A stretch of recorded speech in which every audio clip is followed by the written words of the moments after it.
नमस्ते। अच्छा, एक बात सोचिए। जब कभी लाइट चली जाती है तो आपने ध्यान दिया है कि कुछ जगहों पर बिजली फिर भी रहती है। कहाँ कहाँ? जी हाँ, जैसे कि अस्पताल, एयरपोर्ट्स या फिर हमारे डिफेंस बेस। और कभी-कभी तो आप सोचिए, शहर से मीलों दूर किसी छोटे से गांव में भी बत्ती जल रही होती है। आखिर ये होता कैसे है? तो इसका जवाब है माइक्रोग्रिड। आज हम इसी के बारे में बात करने वाले हैं। ये माइक्रोग्रिड आखिर हैं क्या, काम कैसे करते हैं और क्यों क्यों ये भारत के भविष्य के लिए इतने ज़रूरी बनते जा रहे हैं। और देखिए, ये कोई बहुत ज़्यादा टेक्निकल बात नहीं है। ये तो एक कहानी है, बिजली के मामले में भरोसे की और आत्मनिर्भरता की। तो चलिए इसे थोड़ा और समझते हैं। और माइक्रोग्रिड का कॉन्सेप्ट समझने के लिए ना एक बहुत ही आसान सा उदाहरण लेते हैं। जरा सोचिए, हमारे देश का जो मेन पावर ग्रिड है वो एक बड़े नेशनल हाईवे जैसा है जो सबको जोड़ता है। अब इसी हाईवे से जुड़ी एक कॉलोनी की सड़क की कल्पना कीजिए। ये सड़क हाईवे से तो जुड़ी है, लेकिन अगर जरूरत पड़े तो ये अपने आप में भी काम कर सकती है, हाईवे से अलग होकर। बस यही कॉलोनी की सड़क है हमारा माइक्रोग्रिड। एक छोटा लोकल पावर सिस्टम जो किसी एक खास इलाके को, जैसे कोई गांव हो, कोई यूनिवर्सिटी कैंपस हो या फिर कोई इंडस्ट्रियल पार्क, बिजली देता है। और देखिए, माइक्रोग्रिड की जो सबसे बड़ी ताकत है ना, वो है आइलैंडिंग की क्षमता। इसका मतलब सीधा सा है कि जब मेन ग्रिड में कोई खराबी आ जाए तो माइक्रोग्रिड खुद को उससे अलग कर लेता है, एक आइलैंड की तरह, एक द्वीप की तरह, और स्वतंत्र रूप से काम करता रहता है। और यही वो चीज है जो इसे इतना ज्यादा भरोसेमंद बनाती है। तो एक माइक्रोग्रिड के मोटे तौर पे 3 हिस्से होते हैं। पहला, लोकल लेवल पर बिजली बनाना, जैसे कि सोलर पैनल से या छोटी पवन चक्कियों से। दूसरा, बनी हुई एनर्जी को स्टोर करना, जिसके लिए आमतौर पर बैटरीज होती हैं। और तीसरा, और सबसे जरूरी, स्मार्ट कंट्रोल। ये सिस्टम का दिमाग है जो ये फैसला करता है कि कब ग्रिड से बिजली लेनी है, कब बैटरी को चार्ज करना है और कब स्टोर की हुई बिजली का इस्तेमाल करना है। अच्छा, ये एनर्जी स्टोरेज को समझने का एक और आसान तरीका है। आप इन बैटरियों को ना बिजली के लिए एक पानी की टंकी जैसा समझिए। जब सोलर पैनल ज्यादा बिजली बना रहे होते हैं तो ये टंकी भर जाती है, और जब सूरज नहीं होता तो इसी टंकी से बिजली की सप्लाई होती रहती है। इससे पूरा सिस्टम एकदम स्टेबल बना रहता है। चलिए अब बात करते हैं कि ये टेक्नोलॉजी भारत के लिए इतनी खास क्यों है। देखिए, भारत एक बहुत विशाल और विविधताओं से भरा देश है। कहीं घने शहर हैं तो कहीं दूर दराज के गांव, पहाड़ हैं, द्वीप हैं, जंगल हैं।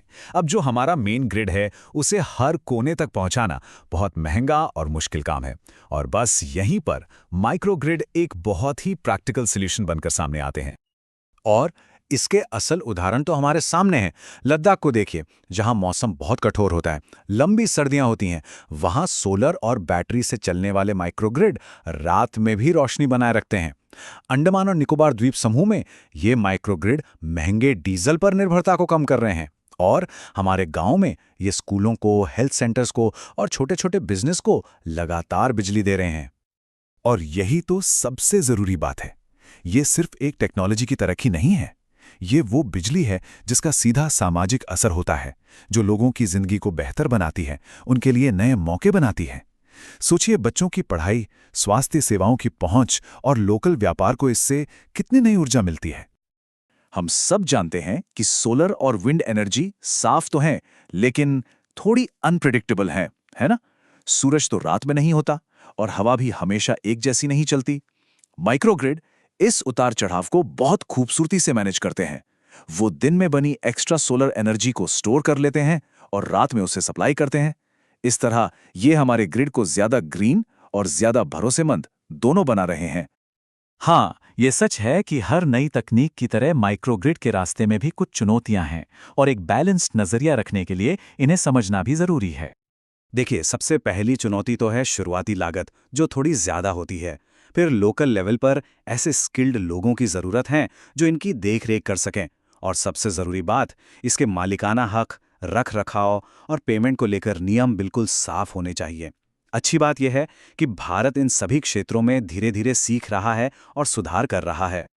अब जरा भविष्य की बात करते हैं, जो कि बहुत ही रोमांचक है। सोचिए, गांव सिर्फ बिजली इस्तेमाल करने वाले नहीं, बल्कि बिजली पैदा करने वाले भी बन सकते हैं। इलेक्ट्रिक गाड़ियां इन माइक्रोग्रिड का हिस्सा बन सकती हैं, और एआई से चलने वाले स्मार्ट कंट्रोल सिस्टम बिजली के इस्तेमाल को और भी बेहतर बनाएंगे। ये एक तरह का युग परिवर्तन है, एक सेंट्रलाइज्ड पावर सिस्टम से एक साझा जिम्मेदारी की तरफ।